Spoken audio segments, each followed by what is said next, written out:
You're about to watch a French contrast set. Today I'm doing it with a squat, specifically eccentric squat. A little history on it. The French contrast was developed by a French track and field coach named Gilles Cometti.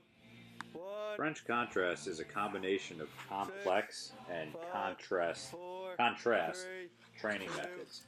Complex method is an example would be an athlete performing a heavy compound exercise, usually with a load of at least 80% of their 1 rep max, and that would be followed by a plyometric exercise that mimics the same motor pattern of the first exercise they performed. Contrast training is, again, performing a maximal or near maximal type lift at least 80%, and that's followed by a drop set performed at like 50 to 70% of the 1 rep max.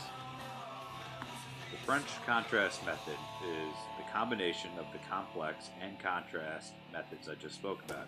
It consists of 4 exercises, starting with a heavy compound exercise, at least 80% of the 1 rep max, followed by a plyometric jump, and then a drop set of the original exercise, or a weighted jump.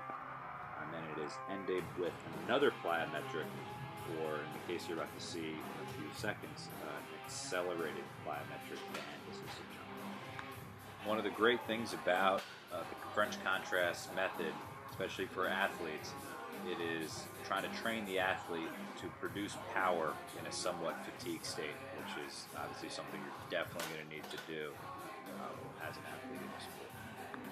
Most coaches here will use an accelerated plyometric to keep the velocity of the movement at the highest level possible. This will enable the athlete to develop explosive power during a fatigued state. So that is French contrast method right there. You can definitely look more up on